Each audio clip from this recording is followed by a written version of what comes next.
Okay, so I'm just about to do a Facebook Live video. I'm just recording this to have a second copy of it. And then, let's see. About to do this, so... Start it from here, or from here. It doesn't look much different. Okay.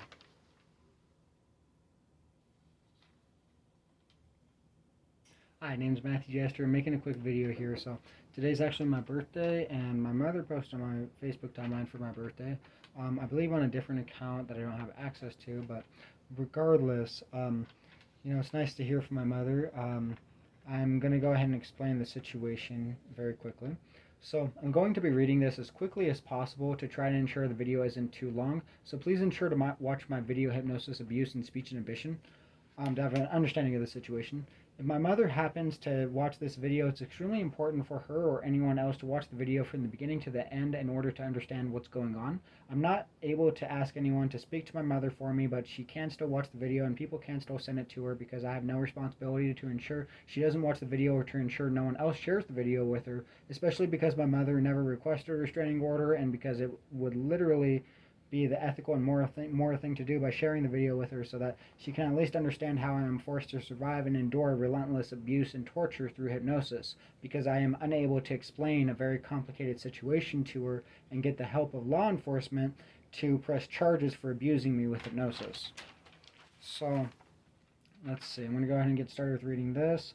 If I was able to tell my mother how much I'm being abused, she would probably call Logan Courthouse and tell the judge he is a sick, disgusting, appalling, deplorable person for ever putting a restraining order between me and my mother and press charges against Logan Courthouse and the judge for ever putting a restraining order between me and my mother and pressing charges against me.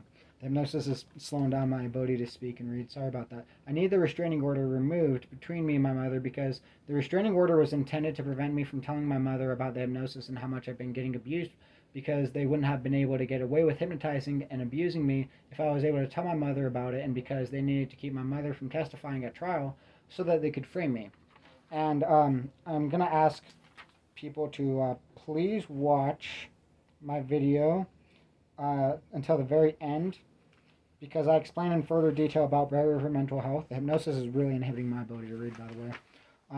I was also told that barrier for mental health hired assistants to accompany my mother during the day because I have medical malpractice against barrier for mental health, and the assistants were intended to prevent me from breaking the restraining order because they framed me just to keep me from getting medical malpractice. They wanted to ruin my credibility and make me look like a criminal so that I couldn't press charges against them for abuse as well. And I'm actually still hypnotized, so I'm trying to reverse that as quickly as possible. Any alterations in my facial expressions as well as the hypnosis, squinting and stuff like that. I was hypnotized 8 different times by 8 different people who collaborated together against me because of medical malpractice and politics. They impersonated the Make-A-Wish Foundation and told me that my friend Delaney wrote the Make-A-Wish Foundation for me because she felt bad for me since I was suffering from hyperventilation syndrome as a result of medical malpractice and abuse.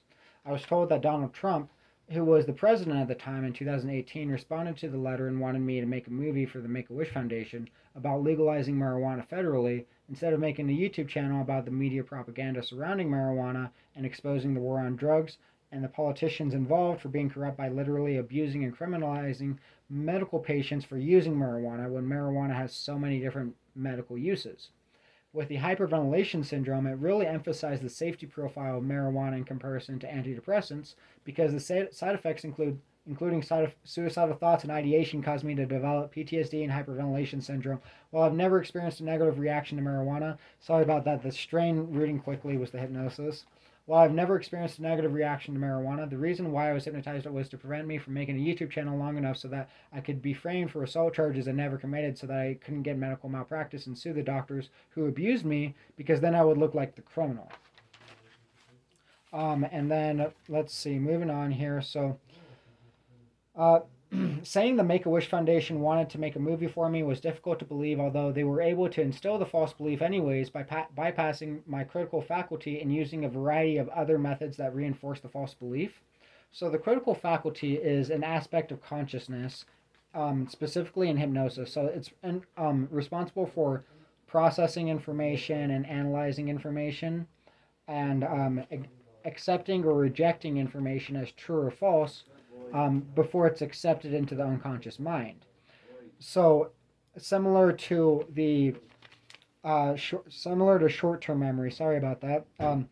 Except short-term memory is regarding memory, and the critical faculty is regarding information processing.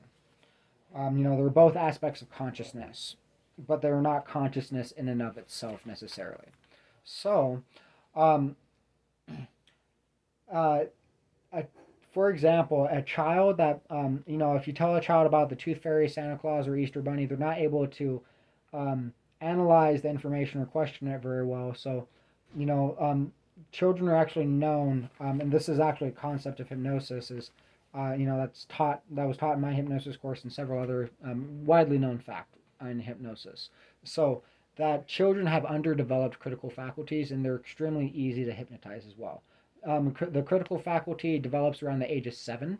That's why children around, that age, and younger will believe in like the Tooth Fairy, Santa Claus, Easter Bunny. When they get older, they develop the ability to question and analyze that information before just automatically accepting it as true.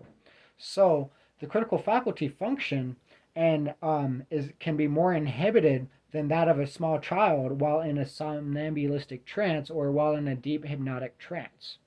That you would see an example as in stage hypnosis, for example. So moving on from that, hypnosis is making it extremely difficult for me. I don't know how long the video's been. I was told that Donald Trump was a multi-billionaire, so he was going to pay to make any wish I wanted come true because he was the one that, responded to the letter. And I have a lot of evidence that I'm going to go over regarding this and how I was framed. So, the people who hypnotized me impersonated the Make-A-Wish Foundation, claiming they wanted to give me everything I wanted to compensate me for my medical conditions as an alternative to a medical malpractice lawsuit. But they hypnotized me to accommodate for everything Donald Trump wanted in regards to preventing me from interfering with political agendas. And then this is it's the phrasing of what they wanted that will tie in here pretty quickly. So they did something called like a post-hypnotic suggestion. It's like the hypnotic command, right? Like you're going to feel tired, or you're going to, when you awake from this trance, you'll start clucking like a chicken, right? Whatever. So that's like an example of a hypnotic command. So the hypnotic commands that they gave me were in the context of what they wanted, and this is how they described what they wanted to me. So like let's say for example, like a nuclear power plant that dumps nuclear waste into the local river or lake to save money, right? Um, and there's like dead dead animals and like wildlife in the surrounding area, right? Well, they don't want anyone to know about that, or they don't want anyone to hear about the dead fish in the local lake or pond because of the nuclear waste that they dumped in there. And so they compared this to to The Simpsons, actually, the cartoon show, and they told me that they specified Mr. Burns being the nuclear power plant business owner that was greedy and evil and like maniacal, selfish, all this kind of stuff, right? Kind of like sitting behind his desk plotting some type of evil plan for his business, right? And so this is the example, and they also have like a three-eyed cartoon fish in the Simpsons episodes as well that periodically shows up. So this would be the example. They claimed in the episode that the three-eyed fish mutated from nuclear waste, by the way. So we don't want anyone to know about the three-eyed fish that mutated from our nuclear power plant dumping nuclear waste into the local lake/pond. An example of this, metaphorically speaking, would be the owner of the nuclear power plant covering up the existence of the three-eyed fish and preventing the three-eyed fish from getting any publicity or media attention, right? And that's what they would want, right? They would want to prevent that. So I'm going to go ahead and explain this as well. So with my PTSD, I used to hyperventilate for 3 hours at a time, 3 times a day, because of the PTSD I developed from medical malpractice. And sorry about that. The hypnosis is inhibiting me a lot. And hypnosis is really inhibiting me a lot. And it just completely repressed my memory of what I was going to say. So I guess I'll move on. Oh, I could have been in the Guinness Book of World Records for it. That's what I was going to say. That's what was repressed from my memory. So, let's see.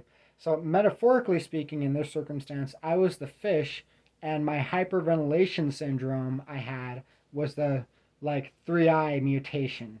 And they wanted to ensure that my hyperventilation syndrome didn't get any publicity or end up on the news. And they also referenced this and told me that Billie Eilish, the celebrity, the singer, wrote the song "Everything I Wanted" about me, and the Make-A-Wish Foundation giving me everything I wanted. And in all reality, it was a much different circumstance and situation. So I'm going to go ahead and explain here. I was, let's see, there's a little bit of context here. Since it was a common occurrence for strangers to call ambulances for me when I would hyperventilate in public places, the ER staff would ask me what was wrong, and I'd tell them I have PTSD and I need Klonopin, since hyperventilation syndrome made it difficult to talk, and sometimes it was about all I could say. When I was hypnotized, they told me that I'd get what I wanted, but not what I needed, and to say I wanted Klonopin or Valium if I went to the emergency room, or ended up in the emergency room, because it was for the movie, for the Make-A-Wish Foundation, because it was supposed to make it seem less scary. They told me it was in the contract with the Make-A-Wish Foundation that I wasn't supposed to talk about medical malpractice or let anyone find out I had medical malpractice, and that saying want instead of need was supposed to make it look like it was for a movie instead of actually needing the medications. And there's something else I wanted to say too. The hypnosis is really inhibiting my ability to do so. But I was hypnotized to think that Klonopin meant I was making a movie scene. And I was supposed to say, like, I want Klonopin in the if I ended up in the emergency room. And then if and that Valium was supposed to be a emergency medical intermission for my movie, and that I was supposed to say I want Valium if I went to the emergency room. And then I have evidence of this here. Give me just a second. Let's see. I also have the... Give me just a second and I'll explain this. So before I get into the messages talking about the Valium and everything along those lines, I want to show that there is this article about me saying where I was talking about being hypnotized in court and how I was framed for it. And let's see. So there was another piece of paper. No, wait, never mind. They claimed I was competent for court, although I have evidence and messages that I actually believed I was making a movie before the date of the allegations, and I have ample evidence and other forms of hypnosis inhibiting my ability to speak and write and repressing my memory to inhibit my ability to consult with an attorney or defend myself in court. The messages are evidence that I was talking about the hypnosis being used to abuse me before I ever got charged in the first place as well. So the allegations were on the 7th of August in 2020, and all these messages, I'm going to also clarify here. So let's see, why else would I ask what do I have to do to wake up if it wasn't pertaining to waking up from hypnosis? Further evidence is in the wording of the messages. I want Valium, and you can see here. So I messaged some celebrities the same exact message on May 1st, 2020, several months before August. And also to clarify here, so the reason why, Valium was a emergency medical intermission for my movie, right? They used hypnosis to control bodily functions to improve acting performance, such as suppressing cough reflex, mucus production, tear production, controlling salivation, etc. Because they hypnotized me to think the movie was being recorded live and that coughing could ruin a movie scene, for example, or suppressing my thirst and hunger while making movie scenes, because they didn't want me to interrupt my movie scenes by getting food or water. And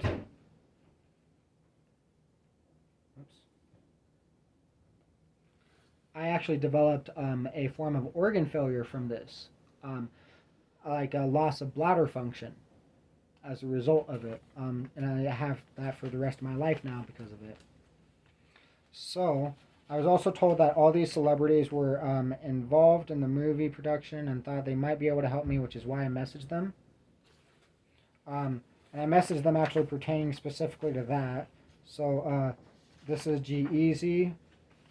This is Billie Eilish. So I have evidence of all of these. These are all on the same date too, May 1st. Haley Jade. That's Eminem's daughter. Will Smith. I also messaged, sent a second message. I'll get to that in a different video. Joyner Lucas. Same message. Halsey, same message, same date, and Eminem. So I messaged all these celebrities, not just one or two. And then Christine Price, I messaged her on the same day, May 1st, 2020. She was the first person that hypnotized me. The message was sent to Christine Price. The same day I sent the messages to the celebrities. You gave me hypnotherapy. How much money do I have to pay you to wake me up?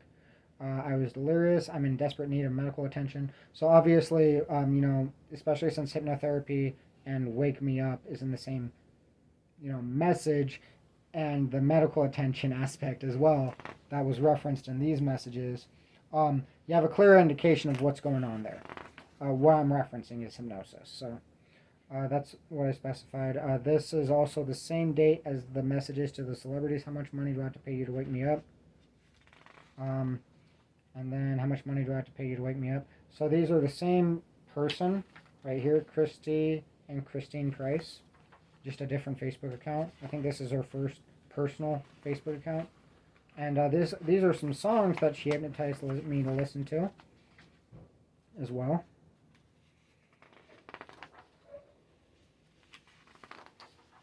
And then these are some messages that were to personal friends. This references the Make-A-Wish Foundation on March 11th, several months before. And then twice in here.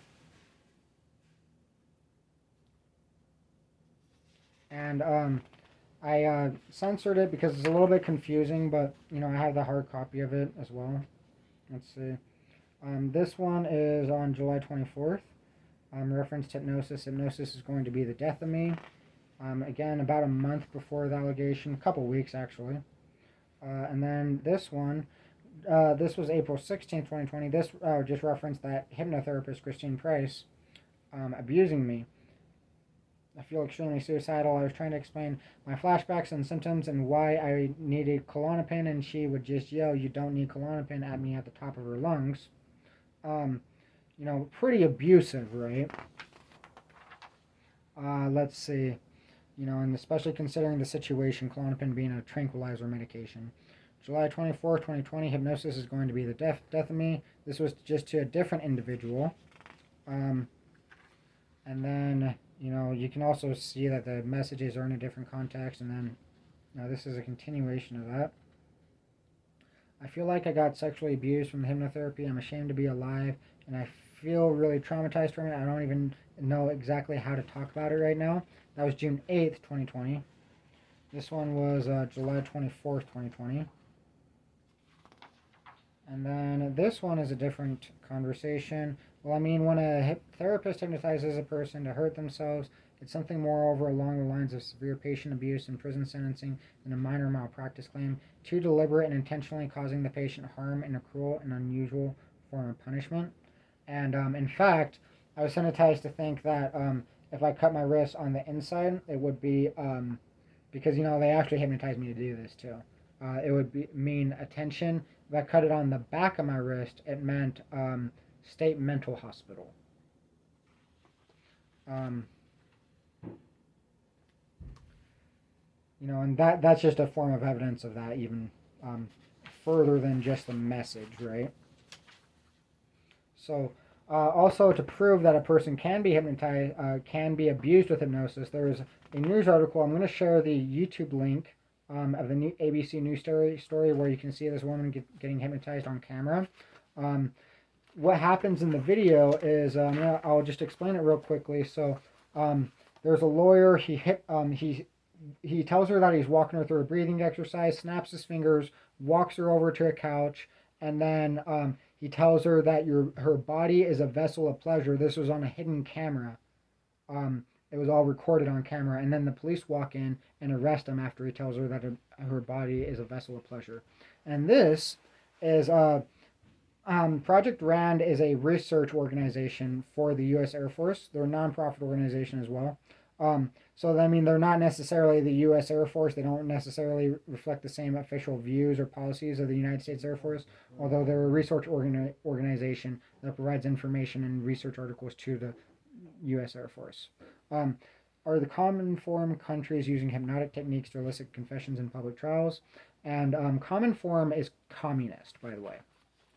So, and the context of this, I'll just go ahead and explain very quickly. Basically, that the he didn't go over any specific instances, although he did list some very well. I mean, he did go over, I guess, a few different instances, but regardless of such, yeah. I mean, sorry, the hypnosis is really inhibiting me right now. I'm trying to speak quickly. Uh, But like he explains exactly how hypnosis would be used to elicit a false confession in a trial, and he does so very accurately, because that is like just with how hypnosis works. That's how you would be able to do it, with the techniques that he's describing in the methods and all the precautionary um, factors that you would have to take into consideration in order to ensure that like a person wouldn't get caught for doing something like that. Um, like such as making it so that they're unaware of the entire situation, unlike me right now. So, there's also an example here. This is referring back to my mother's assistants, actually. So, I'll go ahead and explain it here. Let's see. So, my mom has bearer of her mental health aids. This is a reference here. They used a post-hypnotic this to format a metaphor for a post-hypnotic suggestion. So, references to a joke from a cartoon called South Park, in which the former commercial actor for Subway, Jared, claimed he didn't lose all the weight he lost just from eating Subway. He got aids to help him lose weight. And by aids, what he meant were assistants. He hired a personal trainer and a dietitian. It wasn't just one assistant, it was multiple assistants. So it's a joke and a metaphor. Do you get it? Well, I'll go ahead and explain this, and this will also ties in specifically to bearer of her mental health. So, because they are the mental health provider in the jail at Cache County Sheriff's Office. Another thing, I was hypnotized to think every meal I ate in jail was a movie scene. And I was also hypnotized to think don't eat the jail eggs because animals shouldn't be kept in cages. And that was a reference to one of the people that hypnotized me when they lived near a farm, and the farmer had cage-free hens. And it was like a reference to that. Anyways, so I'll go ahead and start reading this. Hold on just a second. Okay, I'm going to go ahead and start reading this. So, this is how the post-hypnotic suggestion was first originally cued. I began folding and rolling a raw cigarette filter to roll a joint, and it was a cue to think, no, Matt, don't do that. That lets it out. I felt confused, ignored the suggestion, and proceeded to finish rolling the crutch anyways. As I proceeded to finish rolling the crutch, I was cued to think, wait, Matt, Charlie Sheen has AIDS, to which I responded with even more confusion, thinking, what does that have to do with anything, and proceeded to attempt to finish rolling the crutch. Again, next I was cued to think, wait, Matt, Charlie Sheen has AIDS, or in other words, if anyone finds out, he can hire big men to break your legs, and was then cued to think, wait, Matt, Charlie Sheen messes with cartels, and thought logically about how Charlie Sheen is very notorious for his cocaine use, and that he very possibly could obtain cocaine from a cartel, and could very possibly have connections to people who could break people's kneecaps or legs, because I recalled a memory of my mother telling me how my dad was hanging out with people. The hypnosis is inhibiting me. Sorry, that's what the facial expressions are and the strain trying to speak. The neck going up thing. That's the hypnosis making it difficult for me to speak. And could very possibly have connections to people who could break people's kneecaps or legs, because I recalled a memory of my mother telling me how my dad was hanging out with people who broke people's kneecaps. And this was a very similar analogy to a South Park episode where Jared, the Subway guy, admitted that it wasn't just Subway sandwiches that helped him lose weight, and that he actually got AIDS to help him lose weight, which implied that he meant the medical condition, but he actually had assistants, a fitness trainer, and a dietitian aid him to lose weight. As a method of manipulating my behavior, I was cued to think that Charlie Sheen was going to break my legs for acting scared and hyperventilating because of his aids, because it would make his sex life seem scary, as well as how acting scared and hyperventilating was bad acting for my movie, or that my acting was diseased. Um, they also hypnotized me to think that if I acted scared of Charlie Sheen's AIDS, that it was like putting Charlie Sheen in a condom because it would make girls scared of contracting AIDS from him, and that Charlie Sheen's AIDS were going to break my legs if I put him in a condom. Um, I was hypnotized to think this was an attempt to help me improve my diseased acting for my movie afterwards. And due to the abuse and threats I experienced from the hypnosis, I was very scared of G-Eazy, and I was hypnotized to think that G-Eazy was also threatening to break my legs if I made his music seem scary. And I was hypnotized to think G-Eazy was a gangster while listening to the one of his albums in an attempt to make him appear more scary and to deter me from listening to his music because they wanted me to think that he was threatening for me for listening to his music and being scared of him. So what I wanted to clarify, and I mean, it really kind of portrays a negative image on a medical condition simultaneously, which, I mean, there's medications that prevent contraction and reduce the risk of contraction and everything along those lines. But um, let me see, it was, because I'll just explain this really quickly. Like, since he never ended up breaking my legs because I was acting scared, right, with the hypnosis and everything, it made me believe that, like it was just to improve my acting